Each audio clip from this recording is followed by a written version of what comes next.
Hello students, welcome to commerce ಕಲಿಯೋಣ.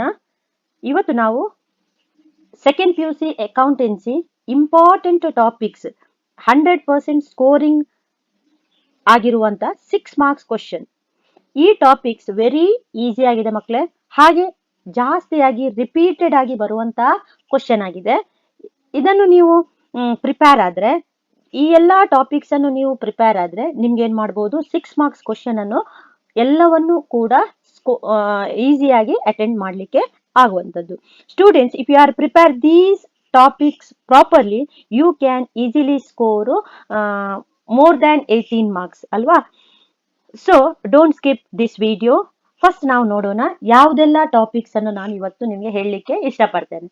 ಒಂದು, ನೀವು ಪ್ರಾಡಕ್ಟ್ ಮೆಥಡ್ ಅನ್ನು ನಾವು ಓದಬೇಕು. ಯಾಕೆಂತ ಹೇಳಿದ್ರೆ ಇದನ್ನು ಕೇಳುವ ಚಾನ್ಸಸ್ ಇರ್ತದೆ, ಸಿಂಪಲ್ ಆಗಿರ್ತದೆ ಅಲ್ವಾ. ಹಾಗೆ ಇನ್ನೊಂದು ಪ್ರಾಫಿಟ್ ಅಂಡ್ ಲಾಸ್ ಅಪ್ರಾಪ್ರಿಯೇಷನ್ ಆಗಿರ್ಬೋದು, ಅಥವಾ profit and loss guaranteed question ಆಗಿರ್ಬೋದು, ಇದರಲ್ಲಿ ಕೇಳಬಹುದು. ಈ 3 ಕ್ವಶನ್ ಅಲ್ಲಿ ಒಂದು ಕ್ವಶನ್ ಪಕ್ಕಾ ಫಸ್ಟ್ ಕ್ವಶನ್ ಆಗಿರುವಂತದ್ದು 6 ಮಾರ್ಕ್ ಇದ್ದು. ಹಾಗೆ ಗೇನ್ ರೇಷಿಯೋ ಅಥವಾ ಸ್ಯಾಕ್ರಿಫೈಸ್. ಗೇನ್ ರೇಷಿಯೋ ಮೊನ್ನೆ ಕೇಳಿದ್ರೆ ಸ್ಯಾಕ್ರಿಫೈಸ್ ಇಲ್ಲಿ ಕೇಳಬಹುದು, ಅಥವಾ ಆ ರೀತಿ ಗೇನ್ ರೇಷಿಯೋ ಮತ್ತು ಸ್ಯಾಕ್ರಿಫೈಸ್ ಎರಡನ್ನೂ ಓದ್ಕೊಂಡ್ರೆ ಒಳ್ಳೇದು. ಆಗ ಇಲ್ಲಿ ನಿಮ್ಗೆ 2 ಕ್ವಶನ್ ಆಯ್ತು, ಕರೆಕ್ಟಾ. ನೆಕ್ಸ್ಟ್ ಪಕ್ಕಾ ಬರುವಂತದ್ದು ಯಾವುದು, death of A partner. Death of A partner ಅಲ್ಲಿ ನೀವು ಎಕ್ಸಿಕ್ಯೂಟರ್ ಅಕೌಂಟ್ ಮಾಡೋದಾಗಿರ್ಬೋದು, ಅಥವಾ ಕ್ಯಾಪಿಟಲ್ ಅಕೌಂಟ್ ಮಾಡೋದು. ಅದರಲ್ಲಿ ಮೊನ್ನೆ ಎಕ್ಸಾಮಿಗೆ ಎಕ್ಸಿಕ್ಯೂಟರ್ ಅಕೌಂಟ್ ಅನ್ನು ಕೇಳಿದ್ದಾರೆ, ಸೊ ಈ ಎಕ್ಸಾಮಿಗೆ ಕ್ಯಾಪಿಟಲ್ ಅಕೌಂಟ್ಸ್ ಅನ್ನು ಮಾಡುವಂತದ್ದು ಕೇಳಬಹುದು.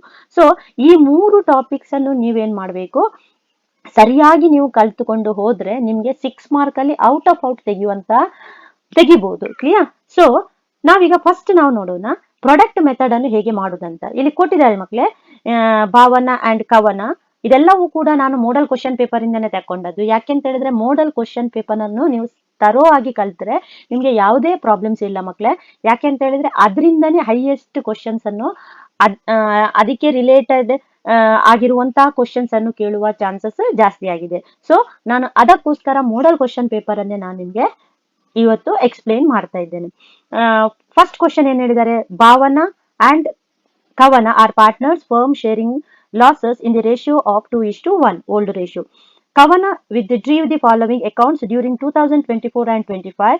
Then here they given all the information, date as well as amount ಕೊಟ್ಟಿದ್ದಾರೆ. ನಾವು ಕವನಾಸ್ ಡ್ರಾಯಿಂಗ್ಸ್ ಅನ್ನು ಕ್ಯಾಲ್ಕುಲೇಟ್ ಮಾಡಿ ಅಂತ ಹೇಳಿದ್ದಾರೆ. Drawing is 10% per annum. ಇದೆಲ್ಲ ಗೊತ್ತುಂಟು ನಿಮ್ಗೆ, ಆದ್ರೂ ಕೂಡ ನಾನು ಒಂದು ಫಾರ್ಮೆಟ್ ಅಲ್ಲಿ ಮಾಡ್ತಾ ಇದ್ದೇನೆ.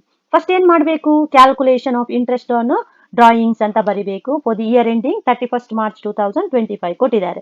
ಮತ್ತೆ ನೀವು ಅಲ್ಲಿರುವಂತಹ ಎಲ್ಲಾ ಡೇಟ್ ಗಳನ್ನು ನೀವೇನ್ ಮಾಡ್ಬೇಕು, ಬರೆಯುವಂತದ್ದು. Date as well as amount 1/6/24, 39/24, 30/11/24, 1/1/25 ಎಲ್ಲ ಡೇಟ್ ಕೊಟ್ಟಿದ್ದಾರೆ ನೋಡಿ, ಅದನ್ನೆಲ್ಲವನ್ನು ಬರೆಯುವಂತದ್ದು.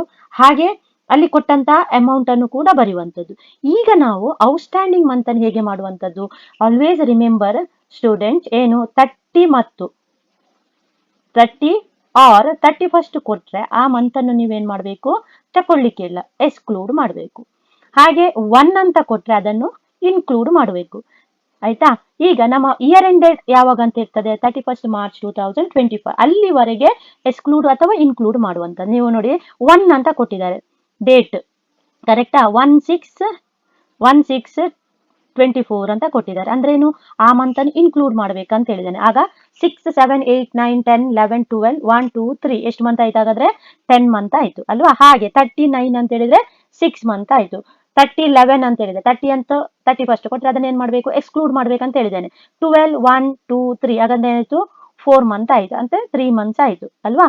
Then second column as well as third column ಅನ್ನು ಮಲ್ಟಿಪ್ಲೈ ಮಾಡಿ ಈ ರೀತಿ ಬರೆಯುವಂತದ್ದು. ನಾವು ವಿ ಆರ್ ಹ್ಯಾವಿಂಗ್ 46,500. ದೆನ್ ಇಷ್ಟು ಮಾಡಿದ ನಂತರ ಫಾರ್ಮುಲಾವನ್ನು ಬರೀಲೇಬೇಕು ಮಕ್ಕಳು, ಇದಕ್ಕೆ 1 ಮಾರ್ಕ್ ಸಿಗ್ತದೆ. Total product into rate into 100 into 1/12 ಅಂದ್ರೆ 46,500, 10% ಇಂಟು 1/12 ವಿ ಗಾಟ್ ರುಪೀಸ್. ಇದನ್ನು ಕೂಡ ಕಂಪಲ್ಸರಿ ಬರಿಬೇಕು ನೀವು. That is 387.50. ಈಗ ಮಾರ್ಕ್ ಹೇಗೆ ಅಲಾಟೆಡ್ ಆಗ್ತದೆ ಅಂತ ನೀವು ನೋಡ್ಕೊಳ್ಳಿ. ಇಲ್ಲಿ ಕೊಟ್ಟಂತದ್ರಲ್ಲಿ 1, 2, 3, 4 ನೋಡಿ, ಅಲ್ಲಿಗೆ 4 ಮಾರ್ಕ್ಸ್ ಅಲಾಟ್ ಆಗ್ತದೆ, ಕರೆಕ್ಟಾ.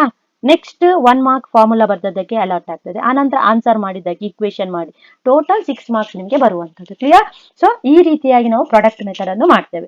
ನೆಕ್ಸ್ಟ್ ನಾವು ನೋಡುವ ಗೇನ್ ರೇಷಿಯೋದು ಪ್ರಾಬ್ಲಮ್ ಹೇಗೆ ಮಾಡುದು ಅಂತ. ನಿಮಗೆ ನೆನ್ಪಿಟ್ಕೊಳ್ಬೇಕು ಮಕ್ಕಳೇ, ಗೇನ್ ರೇಷಿಯೋ ಅಂತ ಹೇಳಿದ್ರೆ new ratio minus old ratio ಅಥವಾ new share is equal to old share ಅಂತ ಹೇಳಬೇಕು, ನೆನ್ಪಿಟ್ಕೊಳ್ಬೇಕು ಆಯ್ತಾ. ಫಸ್ಟಿಗೆ ಕೊಡುವಂತದ್ದು ಯಾವ್ದು ಇಲ್ಲಿ ಕೊಟ್ಟಿದ್ದಾರೆ, ಓಲ್ಡ್ ಶೇರ್. ಎಲ್ಲಾ ಪಾರ್ಟ್ನರ್ ಇರುವಂತದ್ದು ಏನಾಗುವಂತದ್ದು ಓಲ್ಡ್ ಶೇರ್ ಆಗಿರ್ತದೆ ಅಲ್ವಾ, ನೆನ್ಪಿಟ್ಕೊಳ್ಬೇಕು. ಎಲ್ಲ ಪಾರ್ಟ್ನರ್ ಇದ್ರೆ ಅದು ಓಲ್ಡ್, ಆಲ್ ಪಾರ್ಟ್ನರ್ ಇದ್ರೆ ಓಲ್ಡ್ ರೇಷಿಯೋ ಅಂತ ನಾವು ಎಸ್ಯೂಮ್ ಮಾಡಬೇಕು. ಅನಂತರ ಇಲ್ಲಿ ಫ್ಯೂಚರ್ ಪ್ರಾಫಿಟ್ ಅಂತ ಕೊಟ್ಟಾಗ ಅದನ್ನ ನೀವೇನ್ ನೆನೆಸ್ಕೊಳ್ಬೇಕು, ನ್ಯೂ ರೇಷಿಯೋ ಅಂತ ತಿಳ್ಕೊಳ್ಬೇಕು. ಹೆಚ್ಚಿನವರು ಓಲ್ಡ್ ರೇಷಿಯೋ ಮತ್ತು ನ್ಯೂ ರೇಷಿಯೋ ಫೈಂಡ್ ಔಟ್ ಮಾಡೋದಲ್ಲೇ ಏನ್ ಮಾಡ್ತಾರೆ, ಮಿಸ್ಟೇಕ್ ಮಾಡ್ತಾರೆ. ಇಲ್ಲಿ ಓಲ್ಡ್ ರೇಷಿಯೋ ಎಲ್ಲ ಪಾರ್ಟ್ನರ್ ಇದ್ದಾರೆ ಅಲ್ವಾ, ಇಲ್ಲಿ ನೋಡಿ ಫಸ್ಟಿಗೆ ಕೊಡುವಂತದ್ದು ಎಲ್ಲ ಪಾರ್ಟ್ನರ್ ಅಲ್ವಾ. ಆನಂತರ ಫ್ಯೂಚರ್ ಪ್ರಾಫಿಟ್ ಅಂತ ಬಂದಾಗ ಮಾತ್ರ ನೀವು ನೆನ್ಕೊಟ್ಬೇಕು ಅದು ನ್ಯೂ ರೇಷಿಯೋ ಅಂತ ಹೇಳ್ಬೇಕು ಆಯ್ತಾ.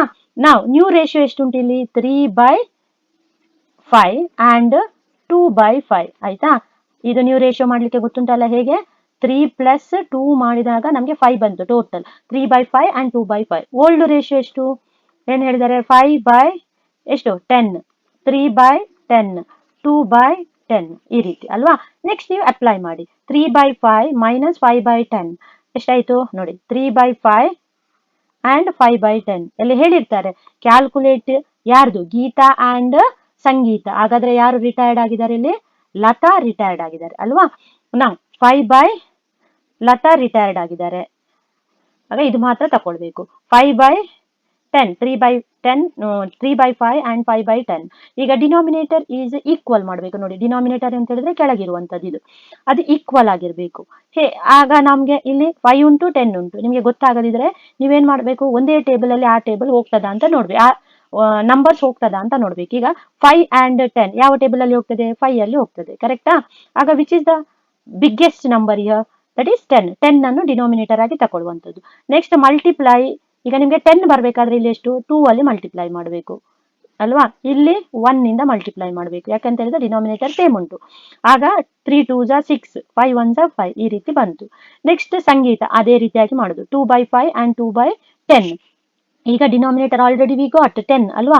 ಇಲ್ಲಿ ಕೂಡ 2 ಅಲ್ಲಿ, ಇಲ್ಲಿ ಕೂಡ 2 ಅಲ್ಲಿ, ಇಲ್ಲಿ 1, ಇಲ್ಲಿ 1 ಅಂದ್ರೆ 2 2s 4, 2 1s 2 ಈ ರೀತಿ ಬಂತು. Next we are having 1/10. ಈ ಆನ್ಸರ್ ಮತ್ತು ಈ ಆನ್ಸರ್ ಅನ್ನು ಬರಿಬೇಕು ನಾವು. Answer is 1:2. ಇದನ್ನು ಇನ್ನೂ ಸಿಂಪ್ಲಿಫಿಕೇಶನ್ ಮಾಡ್ಲಿಕ್ಕೆ ಆಗುದಂತಿದ್ರೆ ಮಾಡಬಹುದು, ಇದು ಆಗುದಿಲ್ಲ. So we are keeping same 1:2 ಅಲ್ವಾ, ಈ ರೀತಿಯಾಗಿ ಮಾಡುವಂಥದ್ದು. ನೆಕ್ಸ್ಟ್ ಮೊನ್ನೆ ಎಕ್ಸಿಕ್ಯೂಟರ್ ಅಕೌಂಟ್ ಅನ್ನು ಕೇಳಿದ್ದಾರೆ, ಯಾವುದು ಕೇಳಿ ಮಕ್ಕಳೇ, ಮೆಥಡ್ ಇಸ್ ಸೇಮ್. ಎಕ್ಸಿಕ್ಯೂಟರ್ ಕೇಳುವಾಗ ನಾವೇನ್ ಮಾಡ್ಬೇಕು, ಓನ್ಲಿ ಚೇಂಜಸ್ ಇನ್ ಹಿಯರ್, ಅರ್ಥ ಆಯ್ತಾ, ಬಾಕಿ ಎಲ್ಲ ಸೇಮ್ ಆಗಿರ್ತದೆ. ಚೇಂಜಸ್ ಇನ್ ಎಕ್ಸಿಕ್ಯೂಟರ್ ಅಕೌಂಟ್ ಕೇಳುವಾಗ ಇಲ್ಲಿ ಕ್ಯಾಪಿಟಲ್ ಅಕೌಂಟ್ ಅಂತ ಬದಲಾಯಿತು, ಇಲ್ಲಿ ಕ್ಯಾಪಿಟಲ್ ಅಕೌಂಟ್ ಕೇಳುವಾಗ ಬ್ಯಾಲೆನ್ಸ್ ಬ್ರಾಟ್ ಡೌನ್ ಅಂತ ಬದಲಾಯಿತು. ಕ್ಲಿಯರ್, ಅಷ್ಟೇ ವ್ಯತ್ಯಾಸ. ಇದು ಪಕ್ಕಾ ಬರುವಂತ ಕ್ವಶನ್. ಇಲ್ಲಿ ಏನ್ ಹೇಳಿದ್ದಾರೆ, XYZ were partners sharing profit and losses 2:2:1 respectively. Their capital balance, capital ಕೊಟ್ಟಿದ್ದಾರೆ 1 lakh 1,50,000 respectively. ಇಲ್ಲಿ ಯಾರು ಡೈ ಆಗಿದ್ದಾನೆ, Y died on 31st December. ಈಗ ಏನೆಲ್ಲ ಅಡ್ಜಸ್ಟ್ಮೆಂಟ್ ಉಂಟು, ಇಂಟ್ರೆಸ್ಟ್ ಆನ್ ಕ್ಯಾಪಿಟಲ್, ಸ್ಯಾಲರಿ ಕೊಟ್ಟಿದ್ದಾರೆ, ಗುಡ್ ವಿಲ್ ಕೊಟ್ಟಿದ್ದಾರೆ, ಪ್ರಾಫಿಟ್ ಕೊಟ್ಟಿದ್ದಾರೆ. Good will, by share of good will, ಆದ್ರೆ ಕಂಪನಿ ಗುಡ್ ವಿಲ್ ಇರುವಾಗ ಅವನ ಶೇರ್ ಗುಡ್ ವಿಲ್ಗೆ ಕನ್ವರ್ಟ್ ಮಾಡ್ಕೊಳ್ಬೇಕು, ಅದೊಂದು ನೆನ್ಪಿಡ್ಬೇಕು. Then you should prepare capital. First ಏನು ಕೊಟ್ಟಿದ್ದಾರೆ ಇಲ್ಲಿ ಅಮೌಂಟು, ಓಪನಿಂಗ್ ಕ್ಯಾಪಿಟಲ್ ಕೊಟ್ಟಿದ್ದಾರೆ. ಹಾಗಾದ್ರೆ ವೈಸ್ ಕ್ಯಾಪಿಟಲ್ ಅಕೌಂಟ್ ಅಂತ ಮಾಡಿ ಫಾರ್ಮೇಟ್ ಮಾಡ್ಕೊಳ್ಬೇಕು, ಪರ್ಟಿಕ್ಯುಲರ್ ಅಮೌಂಟ್ ಫಾರ್ಮೇಟ್ ಪಕ್ಕಾ ಮಾಡ್ಬೇಕು ಮಕ್ಕಳೇ, ಇಲ್ಲದ್ರೆ ಫುಲ್ ಮಾರ್ಕ್ಸ್ ನಿಮ್ಗೆ ಸಿಕ್ಕುದಿಲ್ಲ. ಈಗ ನಾವು ಓಪನಿಂಗ್ ಬ್ಯಾಲೆನ್ಸ್ ಅಂತ ಹೇಳಿದ್ರೆ ಬೈ ಬ್ಯಾಲೆನ್ಸ್ ಬ್ರಾಟ್ ಡೌನ್ ಅಂತ ಬರೀತೇವೆ.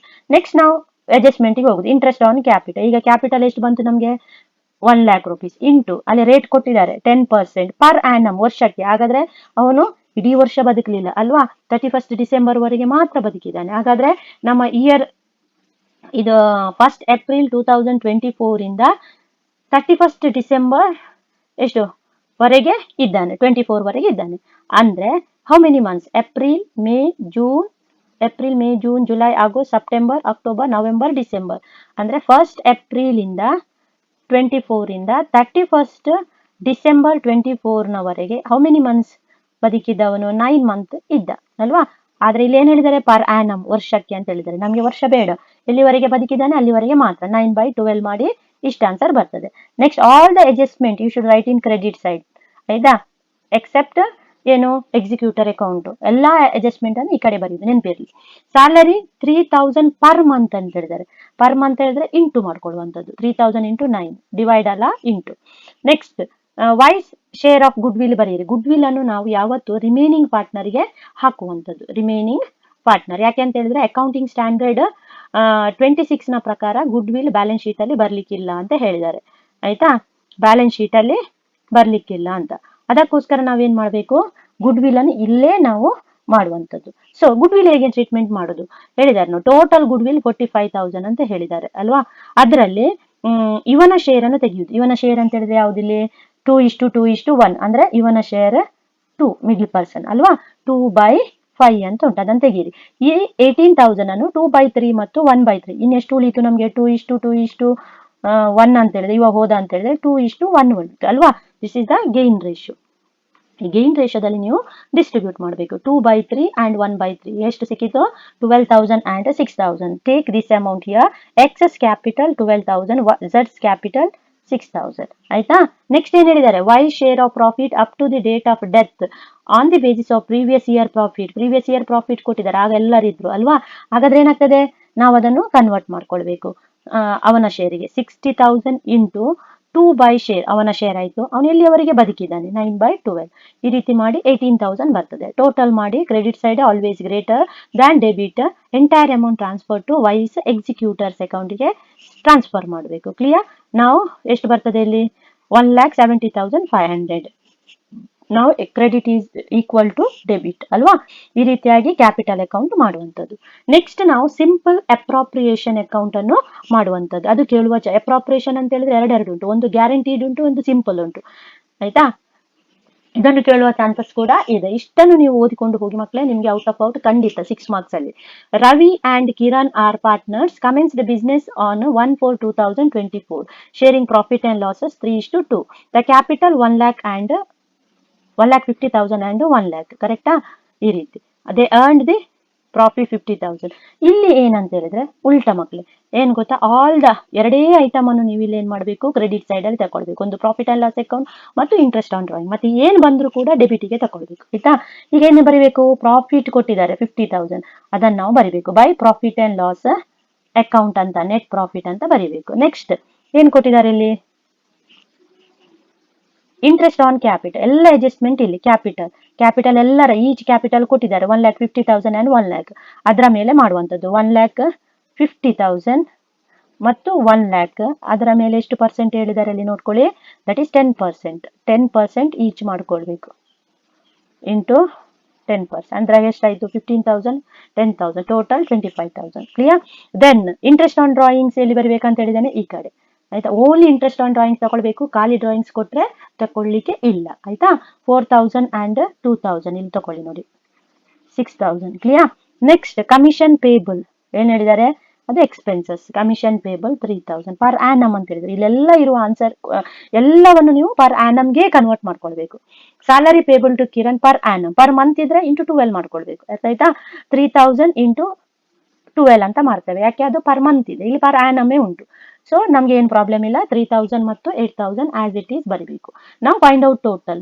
ಇಫ್ ಕ್ರೆಡಿಟ್ ಸೈಡ್ ಗ್ರೇಟರ್ ಆಗಿದ್ರೆ ಡೆಬಿಟ್ ಸೈಡ್ಗೆ ಬ್ಯಾಲೆನ್ಸ್ ಬರ್ತದೆ. ಇಲ್ಲಿ ಬ್ಯಾಲೆನ್ಸಿಂಗ್ ಫಿಗರ್ ನಮಗೆ 20,000 ಬರ್ತದೆ. ಯಾಕಂತ ಹೇಳಿದ್ರೆ ಕ್ರೆಡಿಟ್ ಸೈಡ್ ಜಾಸ್ತಿ ಉಂಟು, ಡೆಬಿಟ್ ಸೈಡ್ ಕಮ್ಮಿ ಉಂಟು. ಆಯ್ತಾ. ಹಾಗೇನಾಗ್ತದೆ, 2 ಪಾರ್ಟ್ನರ್ಸ್ ಕ್ಯಾಪಿಟಲ್ ಅಕೌಂಟ್ ಅಂತ ಬರೆದು ಇಬ್ಬರು ಪಾರ್ಟ್ನರಿಗೆ ಈ 20,000 ಅನ್ನು ಹೇಗೆ ಶೇರ್ ಮಾಡಬೇಕು, ಅವರ ಓಲ್ಡ್ ರೇಷಿಯೋದಲ್ಲಿ ಶೇರ್ ಮಾಡಬೇಕು. ಓಲ್ಡ್ ರೇಷಿಯೋ 3:2 ಅಂತ ಹೇಳಿದ್ರೆ 3/5 and 2/5. ಈ 20,000 ಅನ್ನು ಶೇರ್ ಮಾಡಬೇಕು. ಇದು ಡಿಫರೆನ್ಸ್ ಅಮೌಂಟ್ ಆಗಿರ್ತದೆ 12,000 and 8,000. ಈ ರೀತಿಯಾಗಿ ಏನ್ ಮಾಡ್ತೇವೆ ನಾವು, ಪ್ರಾಫಿಟ್ ಅಂಡ್ ಲಾಸ್ ಅಪ್ರಾಪ್ರಿಯೇಷನ್ ಅನ್ನು ಫೈಂಡ್ ಔಟ್ ಮಾಡ್ತೇವೆ. ಇನ್ನೊಂದುಂಟು ಗ್ಯಾರಂಟಿಡ್ ಪ್ರಾಬ್ಲಮ್, ಅದು ಕೇಳದಿದ್ರೆ ಇದನ್ನು ಕೇಳ್ತಾರೆ. ಅರ್ಥ ಆಯ್ತಾ. ಇದನ್ನು ಕೂಡ ಕಲ್ತುಕೊಂಡು ಹೋಗ್ಬೇಕು, ಈ ಟೈಪಿನ problem. Sanju, Manju were partners in the firm sharing profit and losses in the ratio of 3:2. They admit Anju 1/6 share in profit, guaranteed her share of profit will not be less than 50,000 ಅಂತ ಹೇಳಿದ್ದಾರೆ. ಇಲ್ಲಿ ಮತ್ತೊಂದು ನೀವು ನೋಡ್ಬೇಕು, ಒಂದು profit ನೋಡ್ಬೇಕು, ಮತ್ತೊಂದು ನೀವೇನ್ ನೋಡುವಂತದ್ದು ನೆಟ್ ಪ್ರಾಫಿಟ್ ಎಷ್ಟು ಕೊಟ್ಟಿರ್ತಾರೆ ಅಂತ ನೋಡ್ಬೇಕು. ಇಲ್ಲಿ ಎಷ್ಟಿದ್ದಾರೆ 1,80,000. ಆಯ್ತಾ. ಇಲ್ಲಿ ನಾವು ಬರೆಯುವಂತದ್ದು ಪ್ರಾಫಿಟ್ ಅಂಡ್ ಲಾಸ್ ಅಕೌಂಟ್ ಅಂತ ಬರಿಬೇಕು. ಬ್ರಾಡ್ ಡೌನ್ ಅಲ್ಲ, ಪ್ರಾಫಿಟ್ ಅಂಡ್ ಲಾಸ್ ಅಕೌಂಟ್ ಬರಿಬೇಕು. ಆಯ್ತಾ. ಇಲ್ಲಿ ಎಷ್ಟು ಕೊಟ್ಟಿದ್ದಾರೆ ಪ್ರಾಫಿಟ್, ಅದ್ರ ಹಾಗೆ ಇಲ್ಲಿ ಇಂಟ್ರೆಸ್ಟ್ ಆನ್ ಕ್ಯಾಪಿಟಲ್ ಕೊಟ್ಟಿರುವುದಿಲ್ಲ 1,18,000. ಮತ್ತೆ ಇದು ಗಿವನ್ ಬೈ ಯಾರು ಅಂತ ಹೇಳಿ ನೋಡ್ಬೇಕು, ಒಬ್ಬನೇ ಕೊಟ್ಟಿದ್ದಾನ ಇಬ್ಬರೇ ಕೊಟ್ಟಿದಾರ ಅಂತ ನೋಡ್ಕೊಳ್ಬೇಕು. ಅದು ಸಂಜು ಅಂಡ್ ಮಂಜು. ಇಲ್ಲಿ ಏನ್ ಹೇಳಿದ್ದಾರೆ, ಈಕ್ವಲಿ ಅಂತ ಹೇಳಿದ್ದಾರೆ. ಈಕ್ವಲಿ ಅಂತ ಹೇಳಿದ್ರೆ 1:1. ಇಲ್ಲದಿದ್ರೆ ನೀವೇನ್ ಮಾಡ್ಬೇಕು, 3:2 ಫಸ್ಟ್ ಗೆ ಕೊಟ್ಟಿದ್ದ ರೇಷಿಯೋ ಉಂಟಲ್ಲ ಅದನ್ನ ತಗೊಳ್ಬೇಕು. ಕ್ಲಿಯರ್? ಈಗ ಹೇಗೆ ಮಾಡುವಂತದ್ದು, ಇಲ್ಲಿ ಇಂಟ್ರೆಸ್ಟ್ ಆನ್ ಕ್ಯಾಪಿಟಲ್ ಇಲ್ಲ, ಆಲ್ ಅದರ್ ಎಕ್ಸ್ಪೆನ್ಸಸ್ ಇಲ್ಲ, ಕರೆಕ್ಟಾ? ನಾವೇ ಎಲ್ಲ ಕ್ರಿಯೇಟ್ ಮಾಡಬೇಕು ಡೆಬಿಟ್ ಸೈಡ್ ಅಲ್ಲಿ ಅಲ್ವಾ. ಹೇಗೆ ಮಾಡುದು, ಟು ಸಂಜೂಸ್ ಕ್ಯಾಪಿಟಲ್ ಅಂತ ಬರ್ದು, ಹೇಗೆ 1,80,000 ಕೊಟ್ಟಿದಾರಲ್ಲ ಅದ್ರಲ್ಲಿ ರೇಷಿಯೋ ಎಷ್ಟುಂಟು, 1/6 ಅಂತ ಹೇಳಿದ್ರೆ ಅಂದ್ರೆ ಏನು,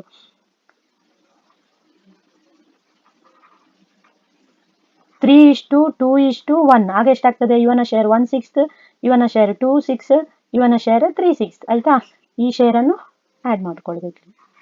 ಹಾಗೇನಾಯ್ತು, ಇಲ್ಲಿ 1/6 ಆಯ್ತು. ಈಗ ಏನ್ ಮಾಡ್ಬೇಕು, 1,80,000 ಇಂದ ಅವನ ಶೇರ್ ಅನ್ನು ತೆಗಿಬೇಕು, ಅಂಜು 30,000 ಬರ್ತದೆ. ಈಗ ರಿಮೈನಿಂಗ್ ಶೇರ್ 1,80,000 ಇಂದ 30,000 ತೆಗೆದ್ರೆ 1,50,000 ಬರುವಂತದ್ದು. ಈ 1,50,000 ಅನ್ನು ನೀವೇನ್ ಮಾಡ್ಬೇಕು, ಇಬ್ಬರಿಗೆ ಶೇರ್ ಮಾಡಿ. ಒಂದು ತೆಗ್ದಾಯ್ತು 1,50,000 ಅಲ್ಲಿ, ಈಗ 3:2:1 ಆಯ್ತು, ಇದು ಹೋಯ್ತು ಅಲ್ವಾ. 1,50,000 ಅಲ್ಲಿ 3/5 90,000, 1,50,000 ಅಲ್ಲಿ 2/5 60,000. ಆಯ್ತಾ? ಅದನ್ನೀಗ ಬರೆಯುವಂಥದ್ದು 90,000 ಮತ್ತು 60,000 ಬರಿಬೇಕು. ಈಗ ಎಷ್ಟು ಗ್ಯಾರಂಟಿಡ್ ಕೊಟ್ಟಿದ್ದಾರೆ ಅದನ್ನು ನೀವು ನೋಡ್ಕೊಳ್ಬೇಕು. ಗ್ಯಾರಂಟಿಡ್ ಹೇಗೆ ಮಾಡುದು, ನಾಟ್ ಮೋರ್ ದ್ಯಾನ್ 50,000 ಅಂತ ಹೇಳಿದ್ದಾರೆ, ಅದಕ್ಕಿಂತ ಜಾಸ್ತಿ ಹೋಗಬಾರ್ದು. ಹಾಗಾದ್ರೆ 50,000 ಅಲ್ಲಿ ಇವನ ಶೇರ್ ಹೋದ್ರೆ ಎಷ್ಟು ಅವನಿಗೆ ಬೇಕಾದ್ದು, 20,000 ಬೇಕು. ಈ 10,000 ಅನ್ನು ಹೇಗೆ ನೀವು ಶೇರ್ ಮಾಡಿದ್ದೀರಿ, ಅವ್ರು ಹೇಳಿದ್ದಾರೆ ಮಂಜು ಅಂಡ್ ಸಂಜು ಈಕ್ವಲಿ ಅಂತ ಹೇಳಿದ್ದಾರೆ, ಅಂದ್ರೆ 1/2 ಅಂತ ಹೇಳಿದ್ದಾರೆ. ಕರೆಕ್ಟಾ? 10,000 ಬರ್ತದೆ. ಈ 10,000 that is given by Sanju and Manju ಆದ ಕಾರಣ ಅವರಿಂದ ಏನ್ ಮಾಡ್ಬೇಕು, ನೀವು ಮೈನಸ್ ಮಾಡ್ಬೇಕು. ಅರ್ಥ ಆಯ್ತಾ? ನೆಕ್ಸ್ಟ್ ಇವನಿಗೆ ನೀವು ಕೊಡುವ ಕಾರಣ ಇವನಿಗೆ ಏನ್ ಮಾಡ್ಬೇಕು, ಪ್ಲಸ್ ಮಾಡ್ಬೇಕು. 10,000 ಟೋಟಲ್ 50,000. ಈ ರೀತಿ ಮಾಡುವಂಥದ್ದು. ಅರ್ಥ ಆಯ್ತಾ? ಫಸ್ಟ್ ನೀವೇನ್ ಮಾಡ್ಬೇಕು, ಕ್ಯಾಪಿಟಲ್ ಫೈಂಡ್ ಔಟ್ ಮಾಡ್ಬೇಕು. ಅರ್ಥ ಆಯ್ತಾ? ದೆನ್ ಅವರು ಡೆಫಿಷಿಯನ್ಸಿಯನ್ನು ಫೈಂಡ್ ಔಟ್ ಮಾಡಿ ಕ್ಯಾಲ್ಕುಲೇಷನ್ ಮಾಡುವಂಥದ್ದು. ನೆಕ್ಸ್ಟ್ ನಾವು ನೋಡುವಂಥದ್ದು ಲಾಸ್ಟ್ ಒನ್, ಸ್ಯಾಕ್ರಿಫೈಸ್ ರೇಷಿಯೋ. ನಿಮ್ಗೆ ಈಸಿಯಾಗಿ ನೆನ್ಪಿಟ್ಕೊಳ್ಳಿಕ್ಕೆ ಸನ್ ಅಂತ ನೆನ್ಪಿಟ್ಕೊಳ್ಬೇಕು. ಸ್ಯಾಕ್ರಿಫೈಸ್ ರೇಷಿಯೋ ಅಂತ ಹೇಳಿದ್ರೆ old ratio minus new ratio. ಇಲ್ಲಿ ಓಲ್ಡ್ ರೇಷಿಯೋ ಕೂಡ ಹಾಗೆ, ಫಸ್ಟ್ ಗೆ ಕೊಟ್ಟಿರುವುದು ಓಲ್ಡ್ ರೇಷಿಯೋ. ಅರ್ಥ ಆಯ್ತಾ? 3:2. ನ್ಯೂ ರೇಷಿಯೋ ಹೇಗೆ, ಇಲ್ಲಿ ಉಲ್ಟಾ ಏನ್ ಮಾಡ್ತಾರೆ, ಆಲ್ ದ ಪಾರ್ಟ್ನರ್ ಕೊಟ್ಟಾಗ ಅದು ನ್ಯೂ ರೇಷಿಯೋ. ಅಲ್ಲಿ ಗೇನ್ ರೇಷಿಯೋದಲ್ಲಿ ಏನು, ಗೇನ್ ರೇಷಿಯೋದಲ್ಲಿ ಆಲ್ ದ ಪಾರ್ಟ್ನರ್ ಕೊಟ್ರೆ that is old ratio, future ಅಂತ ಕೊಟ್ರೆ ದಟ್ ಈಸ್ ನ್ಯೂ ರೇಷಿಯೋ ಅಲ್ವಾ. ಇಲ್ಲೇನು, ಇದು ಗೇನ್ ರೇಷಿಯೋ. ಇಲ್ಲಿ ಸ್ಯಾಕ್ರಿಫೈಸ್ ರೇಷಿಯೋದಲ್ಲಿ ಓಲ್ಡ್ ರೇಷಿಯೋ ಫಸ್ಟ್ ಕೊಟ್ಟಿರ್ತಾರೆ, ನ್ಯೂ ರೇಷಿಯೋ ಎಲ್ಲರಿಗೆ ಕೊಟ್ಟಿರ್ತಾರೆ ಅಲ್ವಾ. 3/5 ಅಂಡ್ 5/12 ಈ ರೀತಿ ಮಾಡುದು. ಇದು ಕೂಡ ಡಿನಾಮಿನೇಟರ್ ಈಕ್ವಲ್ ಮಾಡ್ಕೊಳ್ಬೇಕು. ಸಪೋಸ್ ನಿಮ್ಗೆ ಗೊತ್ತಿಲ್ಲ, ಇಲ್ಲಿ ಎರಡು ಟೇಬಲ್ ಒಂದು ಟೇಬಲ್ ಅಲ್ಲಿ ಎರಡು ನಂಬರ್ಸ್ ಕೂಡ ಒಂದು ಟೇಬಲ್ ಅಲ್ಲಿ ಹೋಗುದಿಲ್ಲ, ಆಗ ನೀವು ಜಸ್ಟ್ ಇಂಟರ್ಚೇಂಜ್ ಮಾಡ್ಕೊಳ್ಳಿ. ಇಲ್ಲಿ 12, ಇಲ್ಲಿ 12, ಇಲ್ಲಿ 5, ಇಲ್ಲಿ 5, just interchange the denominator. Then ಯಾವುದು ಇಂಟರ್ಚೇಂಜ್ ಮಾಡ್ಕೊಳ್ಳಿ ಅದು ನ್ಯೂಮರೇಟರ್ಗೂ ಕೂಡ ಅಪ್ಲೈ ಆಗ್ತದೆ. ಈ ರೀತಿಯಾಗಿ ನಾವೇನ್ ಮಾಡುವಂಥದ್ದು, ಫೈಂಡ್ ಔಟ್ ಮಾಡುವಂಥದ್ದು. ಇಷ್ಟು ಕ್ವಶನ್ಸ್ಗಳನ್ನು ನೀವು ಏನ್ ಮಾಡ್ಬೇಕು ಮಕ್ಕಳೇ, ಡೈಲಿ ಪ್ರಾಕ್ಟೀಸ್ ಮಾಡಬೇಕು. ನಾಳ್ದು ಎಕ್ಸಾಮ್ ಇರುವವರೆಗೆ ಪ್ರಾಕ್ಟೀಸ್ ಮಾಡಬೇಕು. ಆಗ ನಿಮ್ಗೆ ಏನಾಗ್ತದೆ, 6 ಮಾರ್ಕ್ಸ್ ಕ್ವಶನ್ ಅಲ್ಲಿ ನಿಮ್ಗೆ ಔಟ್ ಆಫ್ ಔಟ್ ತೆಗಿಲಿಕ್ಕೆ ಯಾವುದೇ ರೀತಿಯ ಪ್ರಾಬ್ಲಮ್ಸ್ ಆಗುದಿಲ್ಲ. ಹಾಗೆ ಸ್ಟೂಡೆಂಟ್ಸ್ ನೀವು ಎನಿಸ್ಕೊಂಡಿರ್ಬೋದು accountancy is very tough paper ಅಂತ. ಇಲ್ಲ ಮಕ್ಕಳೇ, accountancy is very easy, but practice ಮಾಡಿದ್ರೆ ಮಾತ್ರ ಈಸಿಯಾಗಿ ಮಾರ್ಕ್ಸ್ ತೆಗಿಬಹುದು, ಸ್ಕೋರ್ ಮಾಡಬಹುದು. Even average student can also score 100%. ಯಾಕೆಂತ ಹೇಳಿದ್ರೆ ಪ್ರಾಕ್ಟೀಸ್ ಮುಖ್ಯ. ಅದಕ್ಕೆ ಇಫ್ ದಿಸ್ ವಿಡಿಯೋ ನಿಮ್ಗೆ ಹೆಲ್ಪ್ ಅಂತ ಅನಿಸಿದ್ರೆ ಮಕ್ಕಳೇ ಲೈಕ್ ಮಾಡಿ, ಶೇರ್ ಮಾಡಿ. ಹಾಗೆ ಯಾರೆಲ್ಲ ನೋಡ್ತಾ ಇದ್ದೀರಿ ಮಕ್ಕಳೇ, ದಯವಿಟ್ಟು ಸಬ್ಸ್ಕ್ರಿಪ್ಷನ್ ಮಾಡಿಬಿಟ್ಟು ನೋಡಿ ಅಂತ ಹೇಳಲಿಕ್ಕೆ ಇಷ್ಟಪಡ್ತೇನೆ. All the best for your exam. ಹಾಗೆ ನಿಮಗೆ ಪಕ್ಕಾ ಬರುವಂತ 12 ಮಾರ್ಕ್ಸ್ ಕ್ವಶನ್ಸ್ಗಳನ್ನು ನೆಕ್ಸ್ಟಿನ ಮುಂದಿನ ವಿಡಿಯೋದಲ್ಲಿ ನಾನು ಮಾಡಲಿಕ್ಕೆ ಇಷ್ಟಪಡ್ತೇನೆ. ಯಾರಿಗಾದ್ರೂ ಎಕ್ಸ್ಟ್ರಾ ಅಕೌಂಟೆನ್ಸಿಯ ಬಗ್ಗೆ ನಿಮಗೆ ಏನಾದರೂ ಇನ್ಫಾರ್ಮೇಶನ್ ಬೇಕಂತಿದ್ರೆ you can comment in your comment box ಅಲ್ಲಿ. Okay, thank you one and all.